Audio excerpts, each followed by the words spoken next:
ایک طرف جماعت صحابہ ہے اور ایک جانب ملا کی ذہنیت ہے، کس کو مانے؟ جب میرے سامنے یہ روایت آ گئی، صحابہ کا مسلک آ گیا، تو مجھے پھر مولوی کی جانب مراجعت کرنے کی ضرورت نہیں ہے کہ میں اس سے پوچھوں گا کہ قرآن میں علی ہے یا نہیں ہے۔ قرآن میں علی ہے، آغاز کربلا ہے، گویا کہ کربلا لکھی ہی مسلم بن عقیل نے ہے۔ اپنے بچپن کے دوست حبیب ابن مظاہر کی طرف، اے حبیب، آج فاطمہ کا بیٹا، علی کا بیٹا، نبی کا نواسا نرغہ اغیار میں ہے، مدد کر سکتے ہو تو مدد کر دو، میری مدد کو آ سکتے ہو تو آ جاؤ میری مدد کرنے کے لیے، میں اکیلا ہوں یہاں پر۔ حسین منی وانا من الحسین۔ ان الحمد للہ نحمده ونستعینه ونستغفره ونؤمن به ونتوکل علیہ ونعوذ باللہ من شرور انفسنا ومن سیئات اعمالنا من يهده الله فلا مضل له ومن يضلله فلا هادي له ونشهد أن لا إله إلا الله وحده لا شريك له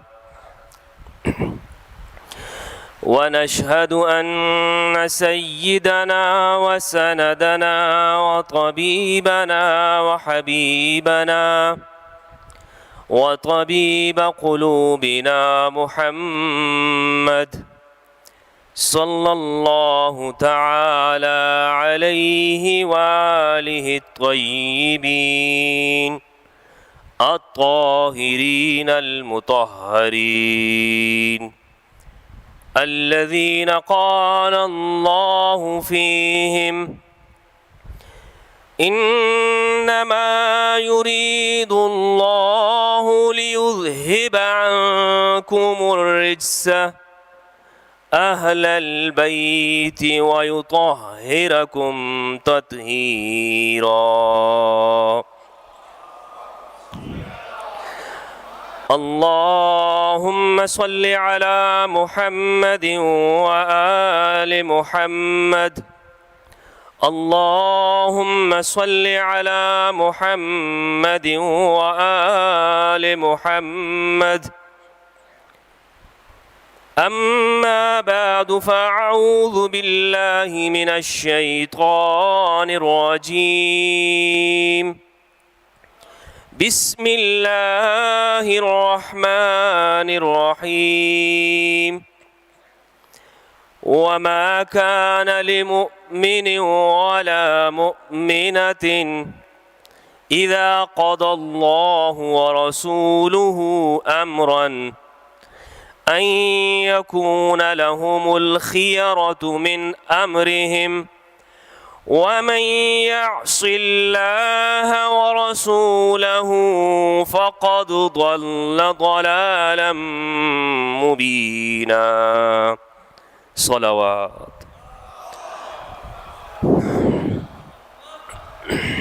اللهم صل على محمد وعلى محمد۔ نہایت ہی واجب الاحترام ذی قدر احباب، بزم حسینی کے زیر اہتمام بمقام خالق دین حال میں 3 محرم الحرام 1447 ہجری 29 جون بروز اتوار بمطابق 2025 عیسوی تیسری مجلس کا بحمدہ تعالی و بتوفیقہ و بعنایتہ اہتمام ہو رہا ہے۔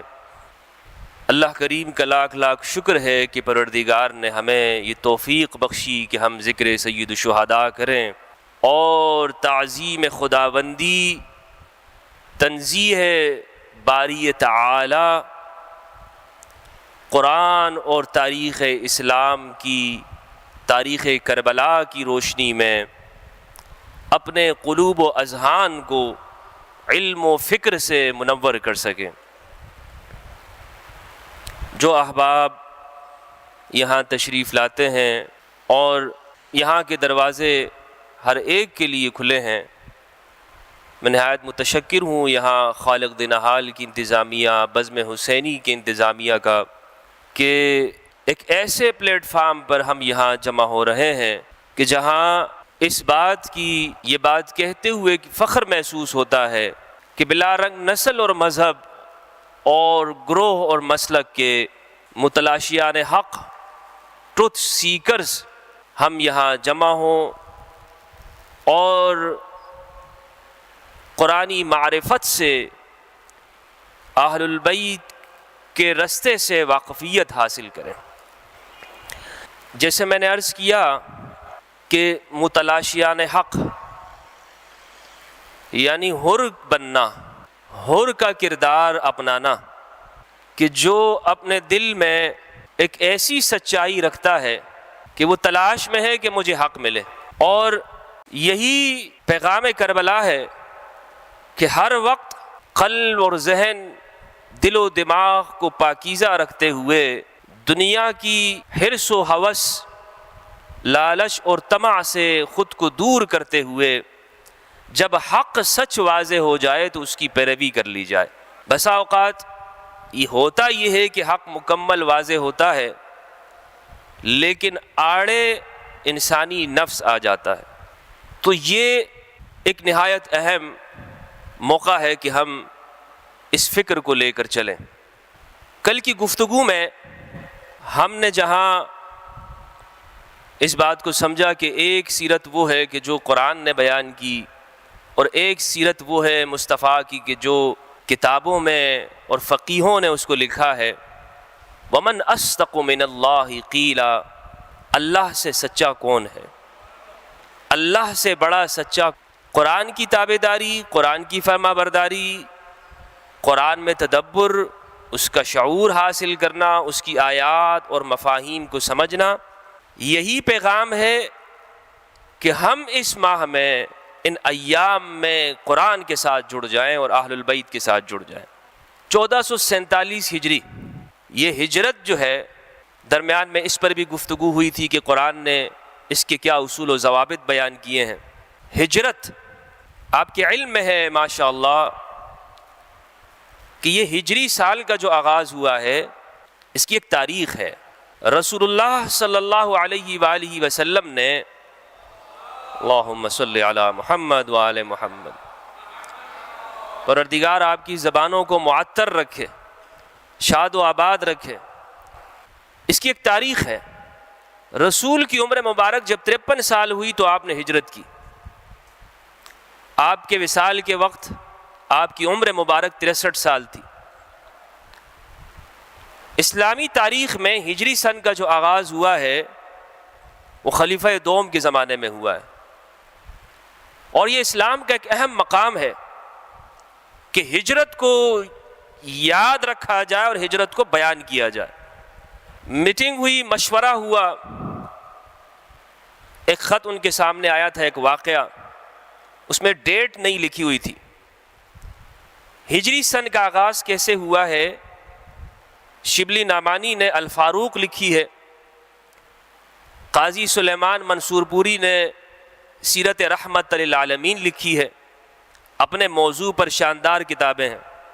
چیپٹر ہے کہ سن ہجری کا آغاز کیسے ہوا۔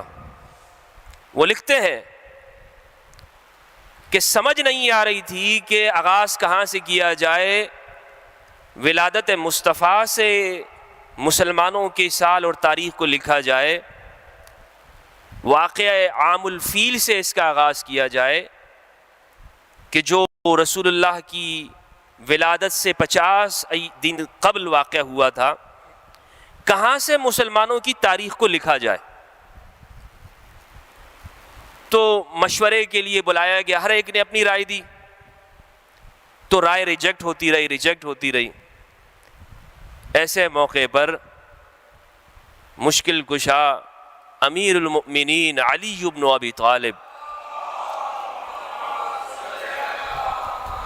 اللہ اکبر۔ امام علی نے فرمایا کہ سب سے بہتر یہ ہے کہ ہجرت مدینہ سے آغاز کیا جائے مسلمانوں کی تاریخ کا۔ شبلی کو پڑھ لیجئے، قاضی سلمان منصور پوری، یا جس نے بھی تاریخ لکھی ہے، مسلمانوں کی تاریخ، اسٹیبلش تاریخ، ابن ہشام انصاری، ابن اسحاق، طبقات ابن سعد، بعد کے متاخرین، سب نے لکھا ہے کہ امام علی کے مشورے پر اس کو نافذ کیا گیا۔ باب مدینۃ العلم، یعنی حقائق کا اگر بیان ہو تو پورے حقائق بیان ہونے چاہیے۔ ایسا نہیں ہے کہ آدھی بات لے لی جائے اور آدھی بات کو چھوڑ دیا جائے۔ جناب اسلامی تاریخ کے آغاز کرنے والے، اسلامی تاریخ کا آغاز ہو گیا، ہجرت کا آغاز ہو گیا، مسلمانوں کو تاریخ دینے والے، ارے بھائی دی کس نے ہے تاریخ؟ امام علی علیہ الصلاۃ والسلام۔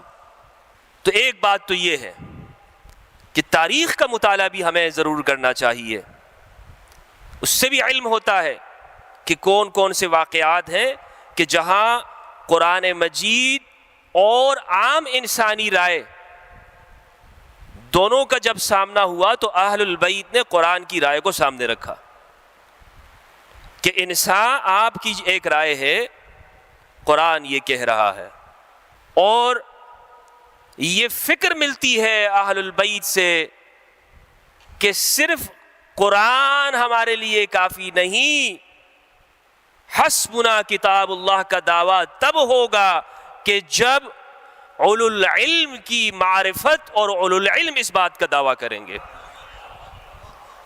اولو العلم اگر یہ کہتا ہے حسبنا کتاب اللہ تو حق ہے، لیکن اگر طالب علم یہ بات کر دے، یہ بات کرے کہ جناب میری عقل کافی ہے، تو پھر اسے سوچنا چاہیے۔ تو برادران محترم، جہاں ہمارا موضوع ہے تعظیم خداوندی کا، وہیں پر آج میں یہ چاہتا ہوں کہ یہ بات بھی میں اپنے احباب کے سامنے اسے واضح کر کے رکھوں کہ یہ تعظیم خداوندی کے حاملان جو افراد ہیں، قرآن کہیں پر انہیں عبد صالح کہتا ہے، کہیں پر انہیں مؤمنین کاملین کہتا ہے، کہیں انہیں السابقون الاولون کا ٹائٹل دیا، اور کہیں ان کے لیے یہ بیان کیا کہ یہ اولو العلم ہیں، یہ حق کی گواہی دینے والے ہیں۔ کنتم خیر امت اخرجت للناس تأمرون بالمعروف وتنہون عن المنکر، تم بہترین امت ہو کیونکہ تمہیں لوگوں کے لیے نکالا گیا۔ اب قرآن کی ایک یہ آیت ہے، تم بہترین امت ہو، اس میں مجھ جیسے گنہگار بھی ہیں، آپ جیسے نیکوکار اور صالح پاکیزہ افراد بھی، لیکن کیا میں یہ دعویٰ کر سکتا ہوں کہ میں اس امت میں سب سے بہترین ہوں؟ تو قرآن کے جہاں احکامات ہیں، جہاں آیات ہیں، فرد کے اعتبار سے اس کا اطلاق الگ ہے اور اجتماعی اعتبار سے اس کا اطلاق الگ ہے۔ یعنی یہ کہہ دیا گیا کہ یہ گروہ مومنین کا ہے، لیکن اب یہ دیکھنا ہوگا کہ آیا یہ شخص اس گروہ کے ضابطوں کی پابندی کر رہا ہے یا نہیں کر رہا۔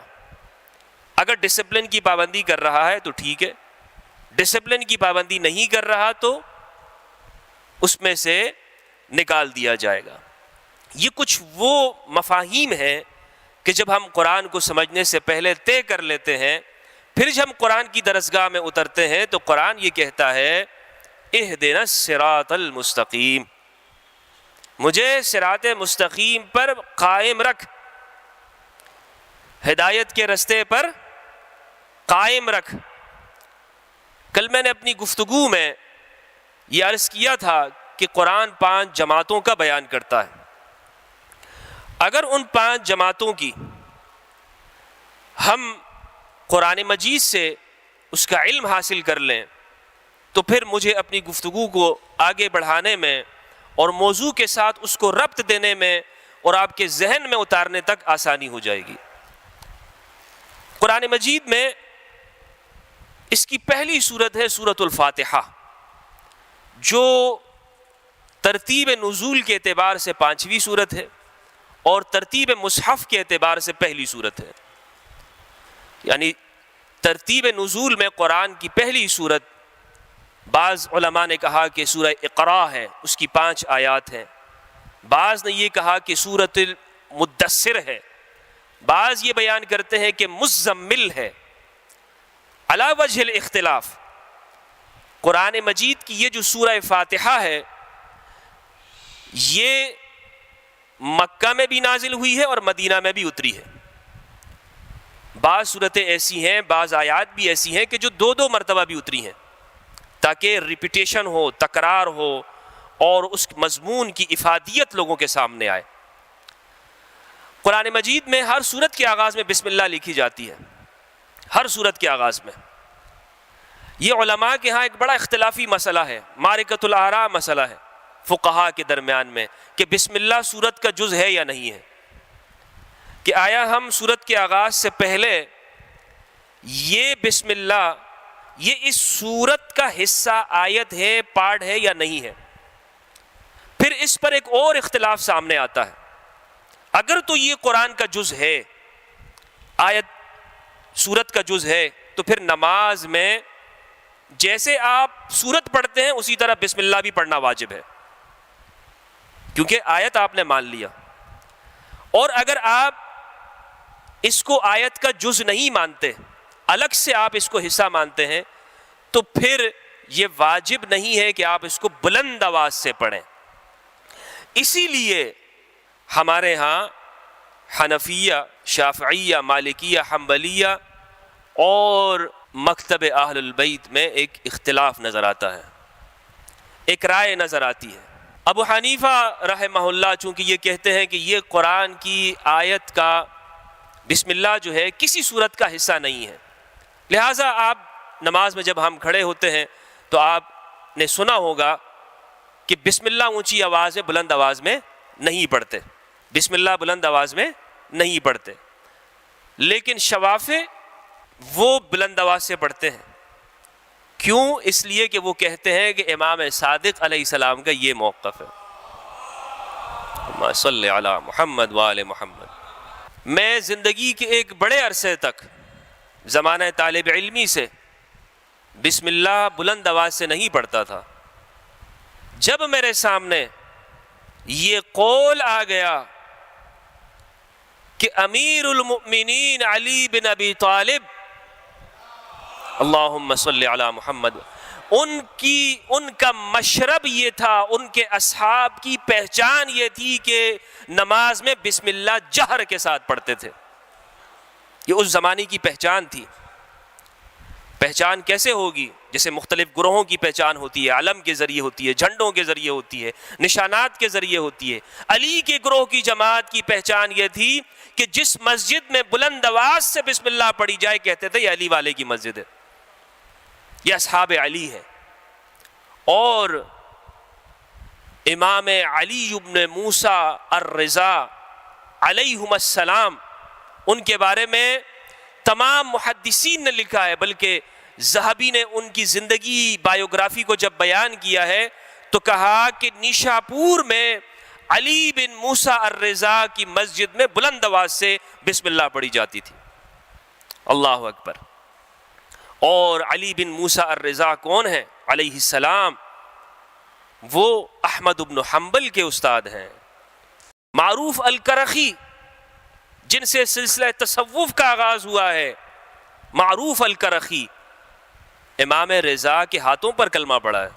اور یعنی فقہ اور تصوف اہل سنت کی جو جامع سلاسل شخصیت ہیں وہ امام رضا ہیں، جامع سلاسل شخصیت۔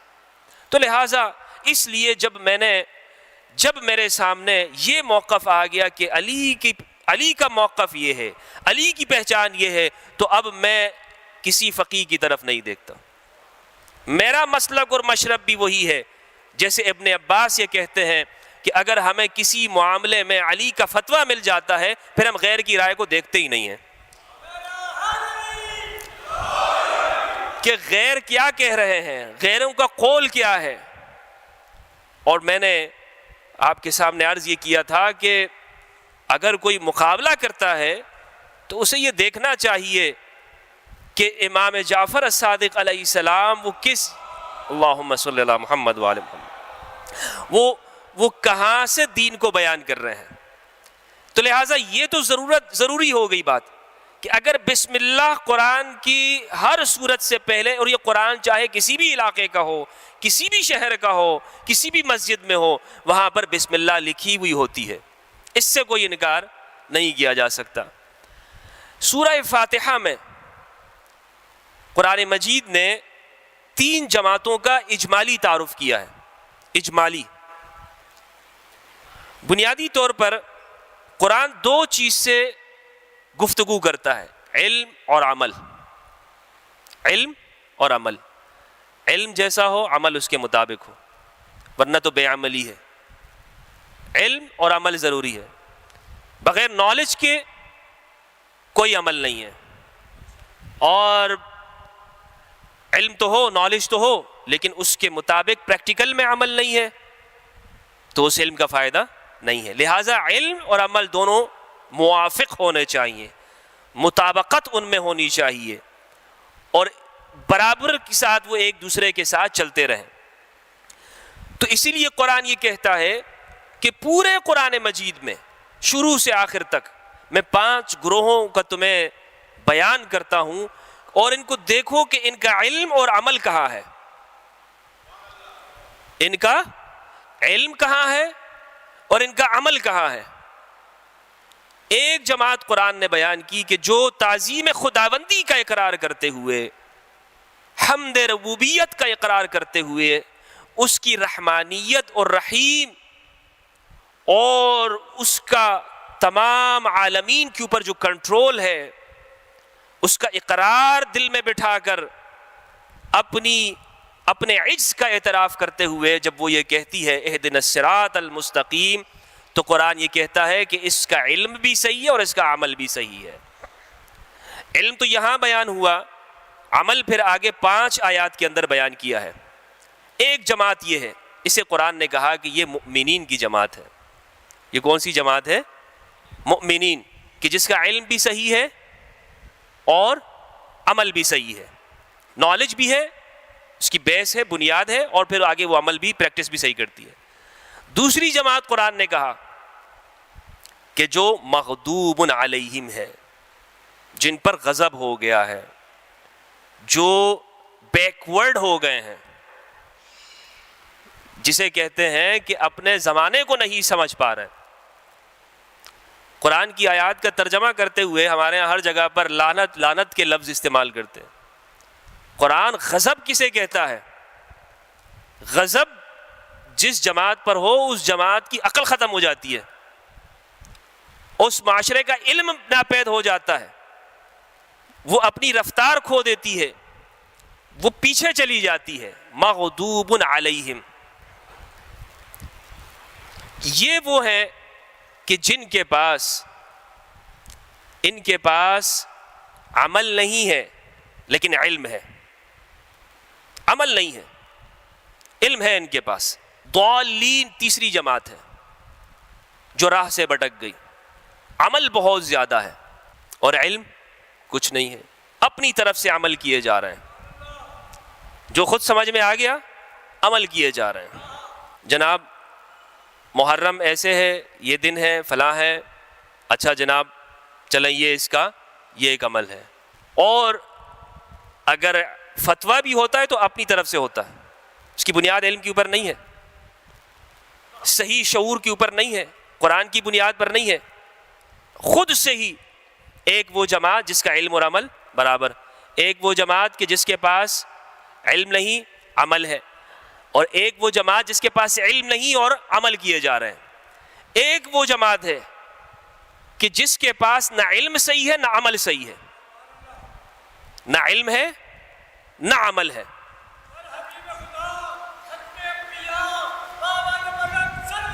اللہم صلی علی محمد وآل محمد۔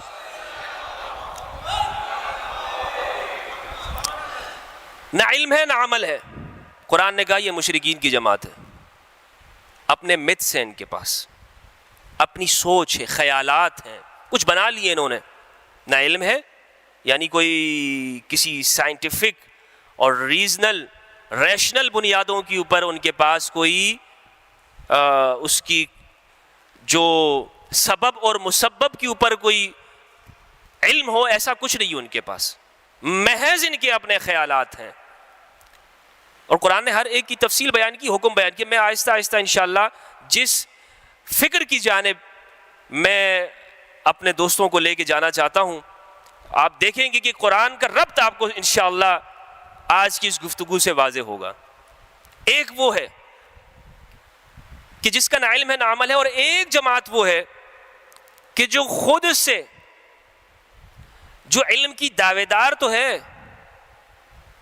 علم کی دعوے دار تو ہے لیکن عمل میں کاہلی ہے۔ علم کی دعوے دار تو ہے کہ ہم وابستہ ہیں علماء سے، ہماری وابستگی ہے ان مصدر اور ماخذ سے جہاں سے علم ملتا ہے، غور و ہوش کے ساتھ سنتے ہیں باتوں کو، کان لگا کے سنتے ہیں باتوں کو، لیکن جب عمل کی باری آتی ہے تو پھر کہتے ہیں کہ بھائی ہم اپنی مرضی پہ عمل کریں گے، ہمیں مصطفیٰ کی کیا ضرورت ہے، ہم جیسے چاہیں گے ہم عمل کریں گے، ہم بتائیں گے کہ عمل کیا ہے۔ یہ 5 جماعتیں قرآن میں بیان ہوئی، مؤمنین کی جماعت، مشرکین کی جماعت، منافقین کی، اور مغضوب علیہم اور ضالین کی۔ یہ 5 افراد ہو گئے۔ میں یہاں پر سورہ فاتحہ تو ہم سب پڑھتے ہیں، اور وہ اقرار جو ہم 5 وقت کی نمازوں میں اللہ کے سامنے کرتے ہیں ہمیں معلوم ہے۔ یہاں پر بیان ہوا کہ ان کا ایک اور نام قرآن نے دیا ہے مؤمنین کو، انعام یافتہ۔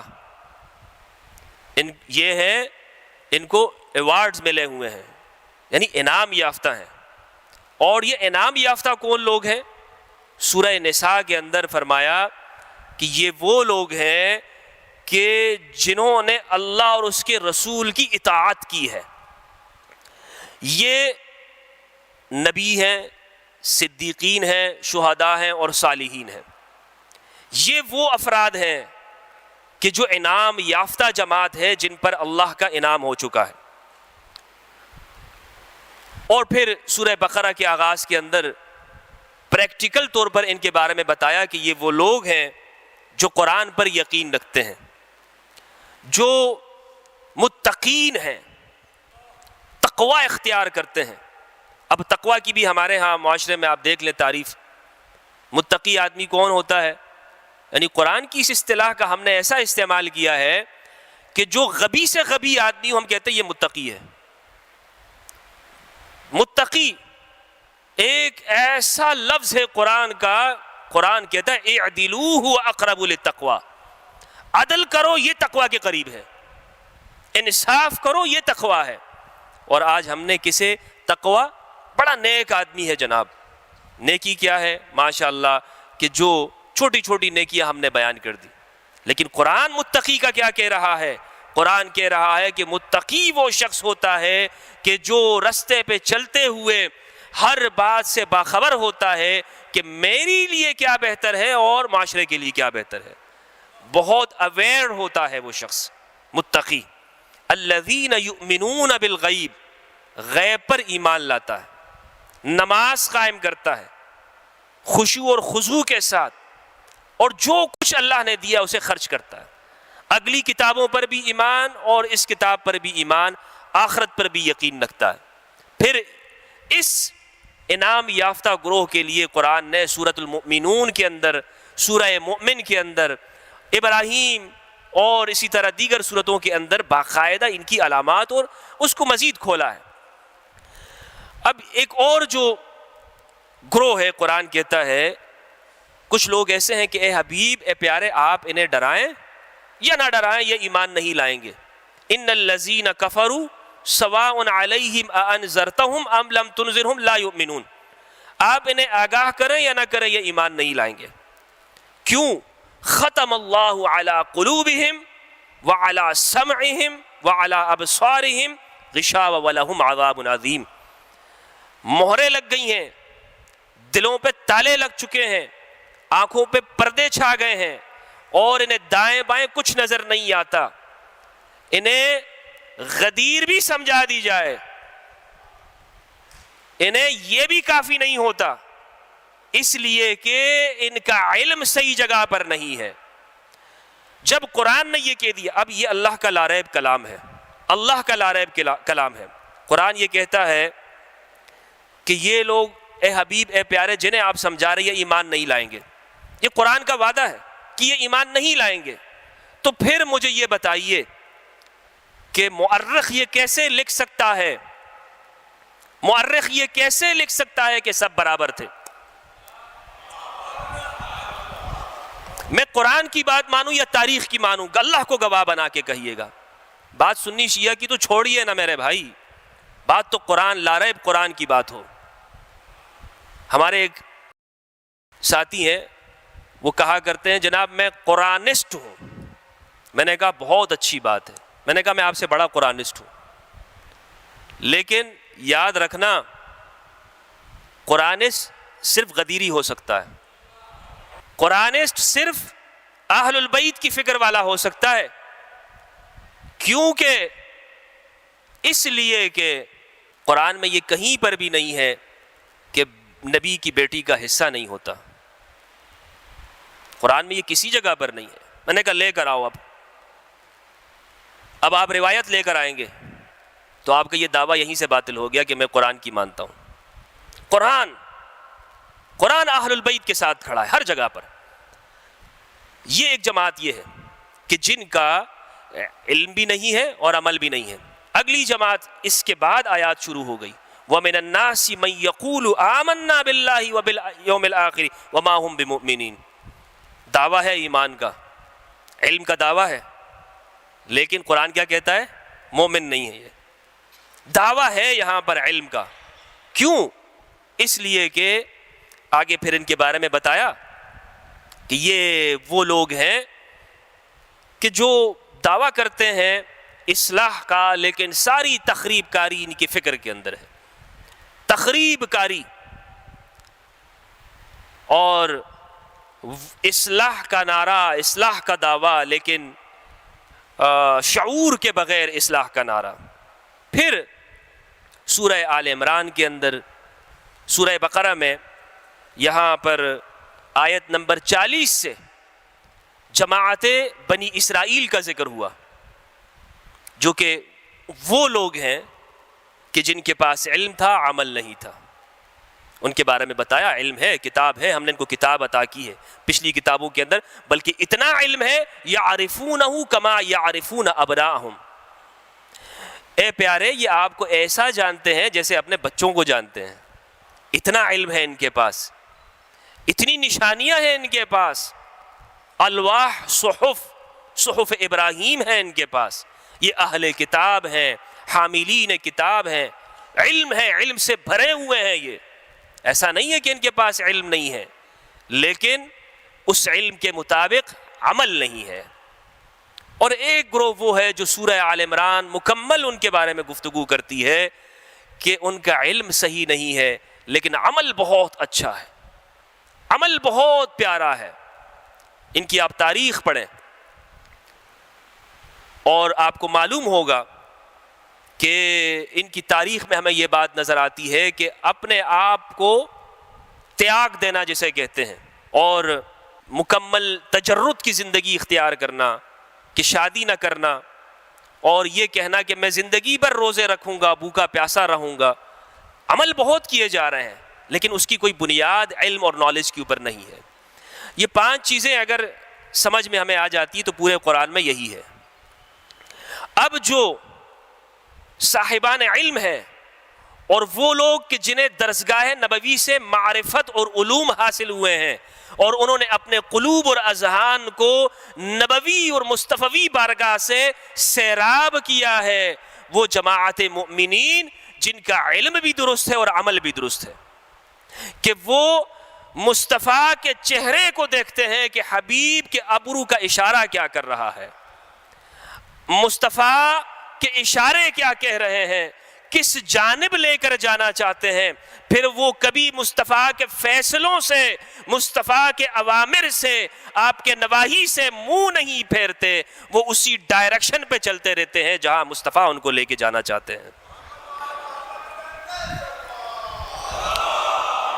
بدر میں اللہم صلی علی محمد وآل محمد وبارک وسلم وصلی علیہ، بدر میں کہ جب یہ فیصلہ ہو گیا کہ ہم نے اس جگہ کو اپنا مرکز بنانا ہے، ہم نے یہاں سے اس جگہ پہ رہنا ہے، تو رسالت مآب نے مشورہ کیا، اصحاب باوفا سے مشورہ کیا، مؤمنین سے.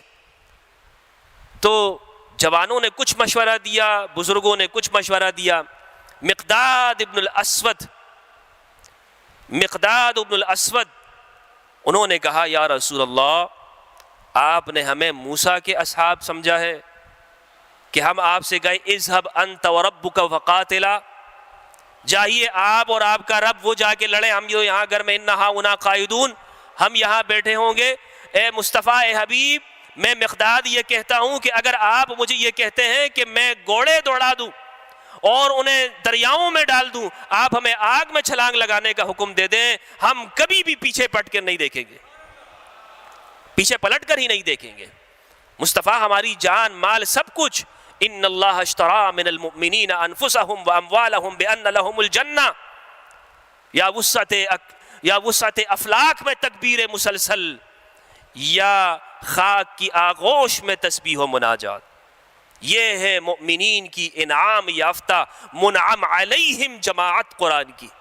قرآن یہ جماعت پیدا کرنا چاہتا ہے، ایسے افراد اور ایسے لوگوں کو پیدا کرنا چاہتا ہے کہ جو کمیٹڈ ہوں مصطفیٰ کے ساتھ، اس کے دین کے ساتھ اور نظریے کے ساتھ. اسی لیے فرمایا. تو اور یہی بدر کے جو اصحاب، بدر کے اصحاب، اللہ اکبر، رضوان اللہ علیہم. امام علی اس پر تحقیقات ہو چکی ہیں، مقالے لکھے جا چکے ہیں. اصحاب علی فی البدریین، کہ بدر میں سے علی کے صحابہ، بدر میں علی کے صحابہ. بدر والوں کا، مدینہ والوں کا سن 63 ہجری میں جینوسائیڈ کیوں ہوا؟ جینوسائیڈ کیا گیا ان کا باقاعدہ، اہل مدینہ کا، اور ان میں سے خاص طور پر وہ لوگ کہ جو بدری صحابہ تھے. اس لیے کہ 100 بدری صحابہ، 700 بیعت رضوان کے صحابہ اور 1000 انصار مدینہ علی کے ساتھ صفین میں پیچھے تھے، علی کے ساتھ صفین میں تھے.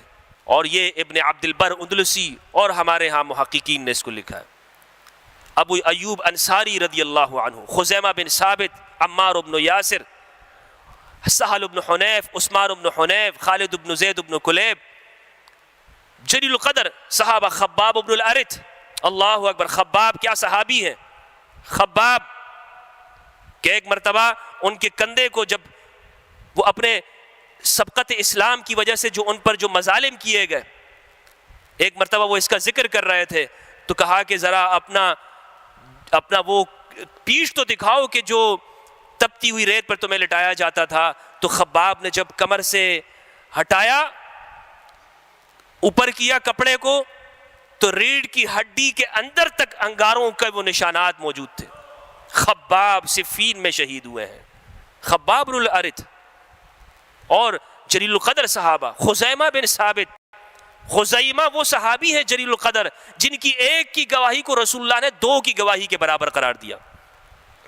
صحابی ایک ہے لیکن شخصیت رسول نے ان کو ڈبل کر دیا.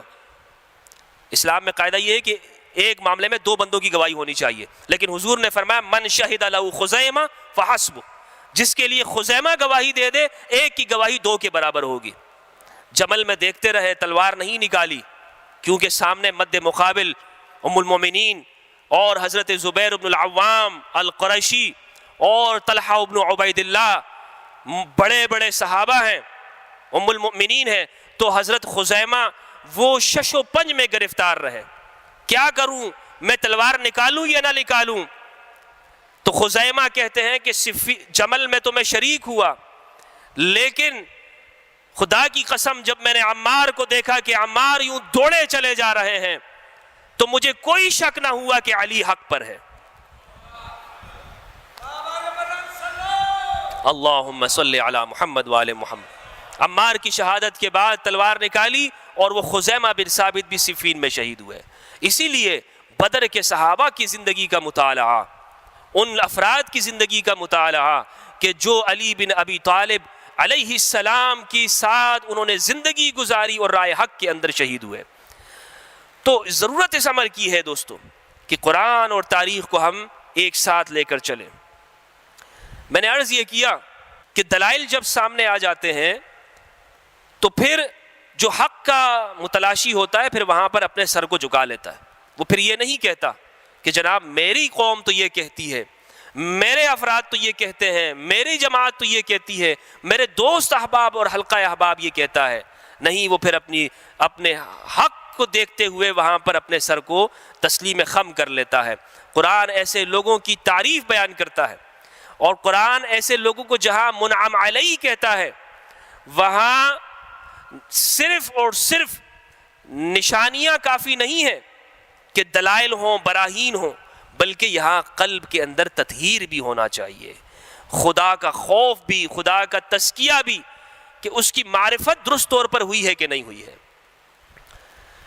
سعد بن ابی وقاص عشرہ مبشرہ میں ہمارے ہاں ایک ترتیب ہے، عشرۃ المبشرہ بالجنہ، وہ 10 خوش نصیب کہ جنہیں ایک ہی مجلس میں رسول اللہ نے جنت کی بشارت دی. سعد بن ابی وقاص انہوں نے یہ صفین تک حیات رہے، متاخر زمانے تک یہ رہے ہیں. صحیح مسلم میں ان سے ایک روایت ہے 6220، روایت طویل ہے، اس روایت کا مطالعہ کیجئے گا. وہ یہ کہتے ہیں کہ انہیں حکم دیا گیا کہ تم علی پر صبر کرو. سعد بن ابی وقاص یہ جہاں عشرہ مبشرہ ہے، عشرہ مبشرہ پر بھی مجھے جہاں تک تحقیق یہ کہتی ہے کہ اس میں انصاری صحابہ موجود نہیں ہیں. صرف اور صرف سارے آپ لسٹ دیکھیں گے تو اس میں سب قریش کے ہیں، سب قریش کے ہیں. 10 افراد کے اندر ایک بھی انصار مدینہ نہیں ہے. تو اس لیے اگر سندن ایک چیز صحیح ہو تو ضروری نہیں ہے کہ وہ واقعتاً بھی چیز صحیح ہوتی ہے. درایتاً بھی روایات کو دیکھا جاتا ہے کہ یہ درایت عقل کے اوپر پوری آ رہی ہے کہ نہیں آ رہی. تو بہرحال سعد بن ابی وقاص یہ کہتے ہیں کہ ان سے کہا گیا کہ تم علی پر صبر کرو. صحیح مسلم کی روایت، آیت مباہلہ. اور میں یہاں پر یہ اس لیے کوٹ کر رہا ہوں کہ آج ہو یہ رہا ہے کہ جہاں اہل البیت علیہ السلام کے فضائل ہیں انہیں علم کی بنیاد پر کہا جا رہا ہے کہ انہیں ہٹاؤ ہٹاؤ ہٹاؤ، یہ علم سے میچ نہیں کرتی، یہ عقل سے میچ نہیں کر رہے، یہ تو ہماری جماعت صحابہ سے بیان نہیں ہوا، یہ تو ہماری جماعت کا مشرب نہیں ہے. صحیح مسلم میں سعد بن ابی وقاص کہتے ہیں لما نزلت هذه الآیہ فقل تعالوا ندعو ابناءنا وابناءکم ونساءنا ونساءکم وانفسنا وانفسکم ثم نبتہل فنجعل لعنت اللہ علی الکاذبین. جب یہ آیت اتری تو رسول اللہ نے دعا علیا وحسنا وحسینا وفاطمة فقال اللہم هؤلاء اہلی. یہ آیت اللہم صلی علی محمد وآل محمد، علم صحیح ہونا چاہیے، صحیح جگہ سے حاصل کرنا چاہیے، تحقیق سے حاصل کرنا چاہیے. قرآن میں علی کا نام ہے یا نہیں ایک موضوع ہے، ایک بحث ہے. تو قرآن مجید میں انفسنا و انفسکم ایک نفس رسول ہے، انفسنا نفس، اسی نفس، یہ نفس کون ہے؟ سعد بن ابی وقاص کہتے ہیں علی بن ابی طالب ہے. تو مجھے ابھی جب میرے سامنے یہ روایت آ گئی، صحابہ کا مسلک آ گیا، تو مجھے پھر مولوی کی جانب مراجعت کرنے کی ضرورت نہیں ہے کہ میں اس سے پوچھوں گا کہ قرآن میں علی ہے یا نہیں ہے. قرآن میں علی ہے، صحابہ یہ کہتے ہیں کہ قرآن علی ہے، قرآن میں علی ہے. انفسنا و انفسکم، بیٹوں میں سیدنا امام حسن و حسین، عورتوں میں سیدہ زہرا البتول علیہ السلام.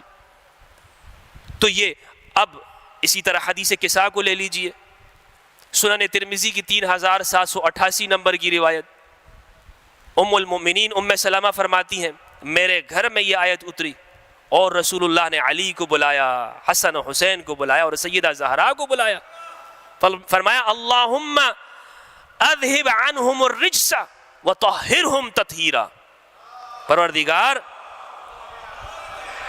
اللہم صلی علی محمد وآل محمد وعجل فرج، فرمایا پروردگار یہ ہے میرے اہل البیت، تمام صحابہ کرام، میں بڑی ذمہ داری کے ساتھ اس اسٹیج کے اور اس ممبر کے تقدس کو ملحوظ رکھتے ہوئے کہ یہاں پر بڑی بڑی نابغہ روزگار شخصیتیں یہاں پر بیٹھی ہیں، اصحاب علم، اور مجھ سے بہت علم کے اندر ماہر، میں تو ادنا سا طالب علم، لیکن قرآن میرے سامنے ہے کہ میں جیسے میں نے اہل سنت کی احادیث کا مطالعہ کرتا ہوں اور میں نے اس کو پڑھا، اور جتنی بھی اس کے اوپر ویب سائٹس ہیں اور جو ہمارا کام ہو چکا ہے، تمام صحابہ جن سے احادیث مروی ہیں، بڑی ذمہ داری کے ساتھ یہ عرض کر رہا ہوں، جن سے احادیث مروی ہیں، آیت تطہیر کے شان نزول کے اندر امہات المؤمنین یہ کہتی ہیں، صحابہ کرام یہ فرماتے ہیں کہ یہ آیت اصحاب کسا کے لیے ہے، ایک بھی ام المؤمنین، ایک بھی صحابی یہ نہیں کہتا کہ یہ کسی اور کے لیے ہے۔ اللہ اکبر۔ تو اپنا مشرب اور مسلک جو منہج ہے، جو قرآن اور حدیث کا جو ہم دعویٰ کرتے ہیں، میرے بھائی پھر اس پہ پورا بھی اترنا چاہیے۔ یہ ہو نہیں سکتا۔ مولانا صاحب کہتے ہیں گفتگو کرتے ہوئے ماشاءاللہ کہ ہم جماعت صحابہ کے پیچھے چلیں گے۔ میں نے آپ سے کہا کہ جماعت صحابہ علی کے پیچھے چلتی ہے، جماعت صحابہ علی کی مقتدی ہے، جماعت صحابہ علی کو امام اور مولا مانتے ہیں، اور آپ یہ کہیں کہ نہیں، مثال کے طور پر سورہ احزاب کی آیت نمبر 33 میں نے آپ کے سامنے تلاوت کی، اس آیت کے حوالے سے ایک گفتگو کی جاتی ہے، اور عام طور پر یہ بیان ہوتا ہے کہ جناب اہل کے اندر تو سب شامل ہیں، اور اہل تو ہوتے بھی یہی ہیں، اہل خانہ، آپ اردو میں بھی استعمال کرتے ہیں لفظ اہل خانہ ہے، اہل خانہ، تو ازواج کو آپ اہل میں کیوں نہیں مانتے، اہل البیت میں کیوں نہیں مانتے؟ میں نے عرض یہ کیا کہ قرآن مجید اردو میں نازل نہیں ہوا، عربی میں اترا ہے، قرآن مجید محمد عربی پر اترا ہے، یہ کسی الپاکستانی پر تو نہیں نازل ہوا کہ جو آپ اپنی من سے اس کی تشریح کریں۔ صحیح مسلم کے اندر ام المومنین حضرت عائشہ سے روایت کہ یہ اصحاب کسا کے لیے اتری ہے، ام المؤمنین ام سلمہ سے روایت ترمذی کے اندر یہ اصحاب کسا کے لیے اتری ہے، سعد بن ابی وقاص، معقل بن یسار، انس بن مالک، ابو ہریرہ، ابو سعید خدری، دیگر جلیل القدر صحابہ کرام سب یہ کہتے ہیں یہ پشتن پاک کے لیے اتری ہے۔ ایک طرف جماعت صحابہ ہے اور ایک جانب ملا کی ذہنیت ہے، کس کو مانیں، کس کے پیچھے چلیں؟ ساری کی ساری جماعت صحابہ، بلکہ زید بن ارقم کے تو بڑا بہترین، ان سے سوال کیا گیا، صحیح مسلم کے اندر ہے 6228، 6225، 6226، 27 اور 28، یہ پے در پے 4 روایات ان کا مطالعہ کیجئے گا۔ زید بن ارقم سے پوچھا گیا الیس نساء من اہل البیت، کیا بیویاں اہل البیت نہیں ہیں؟ آپ نے فرمایا لا واللہ، نہیں، خدا کی قسم، ہرگز نہیں، اس لیے کہ اگر خاتون کو طلاق ہو جاتی تو وہ اپنے اہل میں چلی جاتی ہے، اپنے اہل میں چلی جاتی ہے۔ یہ ہے قرآن کے ساتھ چلے تو پھر دعویٰ مکمل ہوتا ہے نا۔ علم کہاں سے حاصل کرنا ہے؟ بات صرف یہ کہہ دی جائے حسبنا کتاب اللہ، میرے لیے اللہ کی کتاب کافی ہے، میرے لیے اللہ کی کتاب کافی ہے، آپ کے لیے کیسے کافی ہو سکتی ہے؟ کہ آپ نے درسگاہ علوی سے تعلیم حاصل کی ہے یا نہیں کی ہے؟ درسگاہ مرتضوی سے تعلیم حاصل کیجئے تو پھر آپ کہیے کہ جناب حسبنا کتاب اللہ۔ صلوات بھیجے محمد و آل محمد۔ محمد وآل محمد۔ کہا گیا کہ جناب سورہ ہود کی ایک آیت ہے، سورہ ہود قرآن مجید کا 11واں سورہ ہے، اس کی آیت نمبر 46، اور کہتے ہیں کہ جناب یہاں پر ازواج کے لیے بھی اہل کا لفظ استعمال ہے۔ میں اس کو مکمل کرتا چلوں تاکہ یہ اس موضوع کے اوپر ہماری گفتگو کامل ہو جائے۔ کہتے ہیں کہ جب حضرت ابراہیم کے پاس فرشتے آئے تو وہ حضرت ابراہیم کی ایک عادت مبارکہ تھی کہ آپ کھانا اکیلے نہیں کھاتے تھے، آپ انتظار کرتے تھے کہ کوئی مہمان آ جائے اس کے ساتھ بیٹھ کر میں کھانا کھاؤں گا۔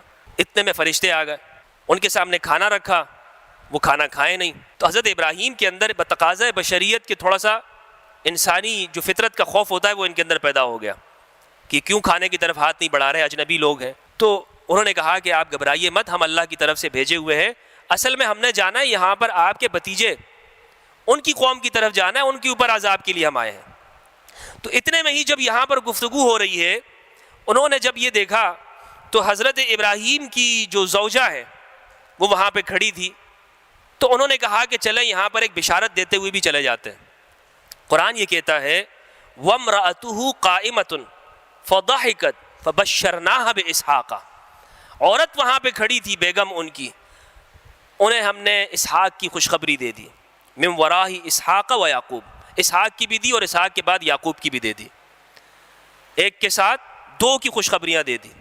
اب یہ لفظ آپ سنیے گا قرآن مجید کے کلمات، آیت نمبر 73، قالوا اتعجبین من امر اللہ، انہوں نے کہا کہ آپ مجھے بشارت دے رہے ہیں، میں بوڑھی ہوں، میرے شوہر بوڑھے ہیں، ہم بچہ کیسے جنیں گے؟ انہوں نے کہا اتعجبین من امر اللہ، اللہ کے امر کے بارے میں آپ تعجب کا اظہار کر رہی ہیں۔ رحمت اللہ وبرکاتہ علیکم اہل البیت، تم پر اللہ کی رحمت اس کی برکت ہو اے اہل البیت۔ یہ ازواج کے لیے یعنی نبی کی بیوی اہل البیت ہوتی ہے، قرآن مجید کی اس آیت سے معلوم ہوا۔ اب کہتے ہیں کہ جناب بڑے زور و شور کے ساتھ کہ قرآن میں تو بعض مقامات میں اولاد تو ذکر ہی نہیں ہے، صرف اور صرف بیویوں کے لیے اہل البیت ذکر ہوا ہے، بیویوں کے لیے۔ اسی لیے میں نے آپ کے سامنے آیت نمبر 73 سے آیت نمبر 71 قرآن کو پورا ربط کے ساتھ پڑھنا چاہیے، علیکم ہے، علیکن نہیں ہے۔ دیکھیں بات خطاب کن سے ہو رہا ہے؟ گفتگو کی حضرت ابراہیم کی بیوی نے، لیکن قرآن خطاب کن سے کر رہا ہے؟ مردوں سے کر رہا ہے۔ یہاں پر کیا ہونا چاہیے تھا؟ عربک گرامر کے اعتبار سے اتعجبین من امر اللہ رحمت اللہ وبرکاتہ علیکن، علیکن اہل البیت، تم عورتوں کے اوپر، یا علیکی کاف کے زیر کے ساتھ، لیکن قرآن نے یہاں کیا کہا؟ علیکم۔ کم عربی میں مردوں کے لیے آتا ہے، مردوں کے لیے یا اس مجمع کے لیے جہاں پر ایک عورت ہو اور مرد زیادہ ہوں۔ تو اغلبیت کا اعتبار کرتے ہوئے قرآن اکثریت کو دیکھتے ہوئے جو صیغہ ہے، ورڈ ہے، وہ میل کا استعمال کرتا ہے اور فیمیل کو چھوڑ دیتا ہے۔ یہ قرآن کا قاعدہ ہے۔ یا ایھا الذین آمنوا، اے ایمان والو، کیا اس میں عورتیں شامل نہیں ہیں؟ عورتیں شامل ہیں اس میں، لیکن اغلبیت قرآن ذکوریت کو دے دیتا ہے۔ اب یہ یہاں پہ سمجھیے، اگر یہاں پر صرف اور صرف یہاں پہ حضرت ابراہیم کی زوجہ مراد ہوتی تو قرآن کی آیت کا لفظ بدل جاتا اور بالکل اس کی ترتیب بدل جاتی، اور وہ اس طرح ہو جاتا جیسے سورہ احزاب کے اندر ہے۔ آیت نمبر 33 سے پہلے آپ پڑھیے، وَمَن يَقْنُتْ مِنْكُنَّ لِلَّهِ وَرَسُولِهِ وَتَعْمَلْ صَالِحًا نُؤْتِهَا أَجْرَهَا مَرَّتَيْنِ وَأَعْتَدْنَا لَهَا رِزْقًا كَرِيمًا يَا نِسَاءَ النَّبِيِّ لَسْتُنَّ كَأَحَدٍ مِنَ النِّسَاءِ إِنِ اتَّقَيْتُنَّ فَلَا تَخْضَعْنَ، سب جگہ پہ نون نون نون آ رہا ہے۔ 25 مقامات کے اوپر 25 جگہ پر ایک ہی پے در پہ کلمات کے اندر اللہ نے ازواج سے خطاب کیا ہے ان آیات کے اندر، اور سب جگہ پر کیا ہے؟ نون نون نون، نون جمع مؤنث، یعنی عورتوں کو خطاب ہے، یہاں پر عورتیں ذکر ہیں، یہاں پہ مردوں کا یہاں پر بیان نہیں ہے۔ لیکن جیسے ہی آیت نمبر 33 ہے کیا فرمایا؟ انما یرید اللہ لیذھب عنکم الرجس اہل البیت ویطہرکم تطہیرا.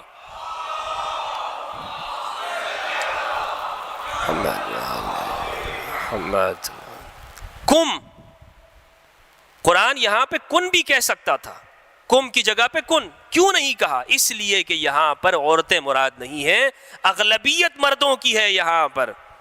اور پھر یہ تفسیر کیا میری جانب سے ہے؟ نہیں، میں نے آپ کو بتایا کہ صحابہ کہتے ہیں کہ یہاں پر مراد کون ہے، یہاں پر تفسیر کن کی ہے؟ جن کی تفسیر تھی میں نے آپ کو بتا دیا.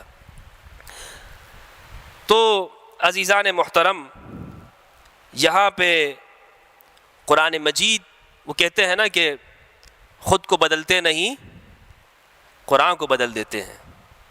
اور کی میرے قتل سے اس نے، کیسے ہے وہ شعر، ہائے عزت پشیماں کا پشیماں ہونا. بعد میں پھر انسان جتنی بھی ندامت کا اظہار کرتا رہے، افسوس کا اظہار کرتا رہے، لیکن قرآن مجید کے ساتھ کم از کم محض اپنے فائدے کے لیے کہ جناب مجھے میرے فرقے، میرے مسلک کو وہ فائدہ ہو جائے گا، اور میں اس بات کو ایسے بیان کروں کہ یہ قرآن کی آیت سے ٹکراتے ہوئے محض میرا موقف بنے، تو یہ قرآن مجید کے ساتھ وفاداری نہیں بلکہ قرآن کے ساتھ کیا ہے؟ قرآن کے ساتھ خیانت ہے. قرآن مجید کے ساتھ تدبر نہیں ہے. تدبر کا جتنا بھی دعویٰ ہو، لیکن وہ تب ہوگا کہ جب ہم اولو العلم کے پاس بیٹھیں گے، جب ان کے پاس بیٹھیں گے کہ جن کے دل کا تزکیہ ہو چکا ہوگا، کہ جن کو معرفت الہی حاصل ہوگی، کہ جن کے ایک ایک سجدے کے اندر، جن کی ایک ایک سجدے میں، آہوں میں خدا کی معرفت، اس کی نزوحیت، اس کی ربوبیت اور اس کی شان کمال کے ساتھ جلوہ گر ہوگی، کہ وہ سجدہ کرے گا تو اللہ کے سامنے جھکے گا، اس کی گردن اللہ کے سامنے جھکے گی. اور ہمیں یہ کربلا کے ایک ایک شہید کے سجدے میں، ایک ایک شہید کی دعا میں، مناجات میں ہمیں یہ نظر آتی ہے. کل جہاں سے ہم نے گفتگو کا آغاز کیا تھا مصائب میں، کہ مسلم ابن عقیل کی شہادت ہوئی، اور مسلم ابن عقیل عنوان کربلا ہیں، تمہید کربلا ہیں، آغاز کربلا ہیں. گویا کہ کربلا لکھی ہی مسلم بن عقیل نے ہے. مسلم ابن عقیل کا فیصلہ وہ کربلا لکھ گیا، وہ اس تاریخ کو لکھ گیا کہ جو فیصلہ مسلم بن عقیل نے لیا تھا. امام جب مکہ سے روانہ ہو رہے ہیں، ابن عباس نے کہا کہ آپ رک جائیے، آپ مت جائیے. کہا کہ نہیں، میرے رب کا فیصلہ یہی ہے کہ میں جاؤں. کہا اچھا پھر اپنے بچوں کو تو مت لے کر جائیں. کہا کہ نہیں، میرے رب کا فیصلہ یہی ہے کہ میں ان کو لے کر جاؤں. آپ پہنچتے ہیں، رستے میں فرزدق بن غالب کی ملاقات ہوتی ہے. فرزدق ایک بڑا شاعر ہے بنو امیہ کا. فرزدق اور جریر دونوں کے بڑے معرکے چلتے رہے. فرزدق نے کہا کہ امام کہاں کی طرف روانگی ہے؟ کہا کوفہ جا رہا ہوں. امام نے پوچھا ان لوگوں کی کچھ خبر تو مجھے بتاؤ. کہا کہ ان کی وہاں پر میں لوگوں کو ایسے چھوڑ کر آیا ہوں کہ ان کی ہمدردیاں تو آپ کے ساتھ ہیں، تلواریں آپ کے خلاف ہیں، تلواریں آپ کے خلاف ہیں. امام نے کہا پھر چاہے اللہ کی جو مرضی، اگر وہ مجھے نعمت سے نوازے گا تو میں شکر ادا کروں گا، اور اگر کوئی میرے لیے اس کے برخلاف کوئی بات ہوگی تو میں صبر کروں گا. خیمے جب لگائے گئے تو سب سے پہلے امام کے رستے کے لیے ایک حر کو بھیجا گیا، اور انہوں نے اپنا جو بھی کردار اپنانا چاہا وہ اپنایا. اس کے بعد عبید اللہ ابن زیاد کی جانب سے عمر بن سعد کو 4000 کا لشکر دے کر روانہ کیا گیا. جب وہ کچھ نہ کر سکا تو شمر بن ذی الجوشن کو 4000 کا لشکر دے کر بھیجا گیا. عبید اللہ بن زیاد ابن ابی، اسی طرح حرملہ کو 2000 کا لشکر، اور سنان ابن انس کو. اور یہ سارے جب اپنا لشکر لے کر آ گئے، اتنے میں اب امام سے کہا گیا آپ کی بہن علی کی بیٹی زینب الکبریٰ علیہ السلام، وہ کہتی ہے کہ اے امام اب آپ اپنے دوستوں کو تو بلائیے، ہم نرغہ اغیار میں ہیں، ہم آج یہاں پر غیروں کے تصرف میں آ رہے ہیں، آج ذرا جو اپنے ہیں ان کی ایک لسٹ دیکھ کر ہم ان میں سے ان کو پیغام تو بھیجتے ہیں، اور انہی میں سے ایک حبیب ابن مظاہر ہے۔ امام نے کہا کہ بہن اگر آپ یہ کہتی ہیں تو میں آپ کی بات کو ٹالنے والا نہیں ہوں، اور حبیب ابن مظاہر کو خط لکھا۔ حبیب ابن مظاہر کو خط لکھا، خط کا عنوان یہ تھا بسم اللہ الرحمن الرحیم، یہ حسین ابن علی ابن ابی طالب کی طرف سے ہے، اپنے بچپن کے دوست حبیب ابن مظاہر کی طرف۔ اے حبیب، آج فاطمہ کا بیٹا، علی کا بیٹا، نبی کا نواسا نرغہ اغیار میں ہے، مدد کر سکتے ہو تو مدد کر دو، میری مدد کو آ سکتے ہو تو آ جاؤ میری مدد کرنے کے لیے، میں اکیلا ہوں یہاں پر، حسین منی وانا من الحسین، آج امام حسین اکیلے ہیں۔ وہ خط قاصد کو دے کر بھیجا، قاصد نے دروازے پر دستک دی، حبیب ابن مظاہر ہیں اپنی اہلیہ کے ساتھ، پوچھا کہ کون دروازے پر کون ہے؟ کہا کہ امام، آپ کے امام کا قاصد ہوں، خط لے کر آیا ہوں۔ حبیب ابن مظاہر نے خط ہاتھ میں لیا اور کہا کہ بے ساختہ زبان سے یہ کلمات نکلے، انا للہ و انا الیہ راجعون، مالک کا خط آ گیا ہے، مولا کا خط آ گیا ہے۔ بیگم نے کہا کہ کیا ہوا؟ کہا کہ امام نے بلایا ہے، امام اکیلے ہیں، انہیں میری مدد چاہیے، وہ کہہ رہے ہیں کہ کوئی میری مدد کرنے والا ہے یا نہیں ہے، لیکن بیگم مجھے تیری فکر ستا رہی ہے کہ میں جاؤں یا نہ جاؤں۔ بیگم نے کہا کہ اگر یہ بات ہے تو آپ یہاں گھر میں بیٹھے، میں اپنے امام کی مدد کے لیے جاتی ہوں۔ کہا کہ اچھا، لیکن بات یہ ہے کہ جانتی ہو کہ کیا ہوگا؟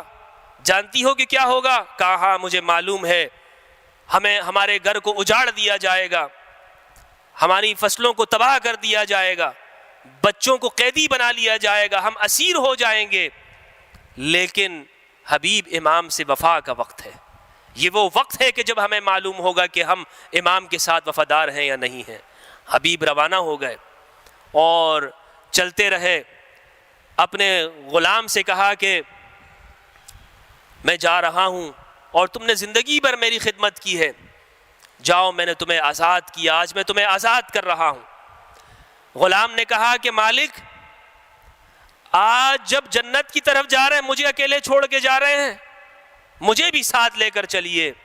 تو حبیب ابن مظاہر اپنے غلام کے ساتھ جیسے ہی مقام کربلا میں داخل ہوتے ہیں، عباس آ کر امام سے کہتے ہیں امام حبیب آ گئے، حبیب جن کو آپ نے بلایا تھا وہ آ گئے۔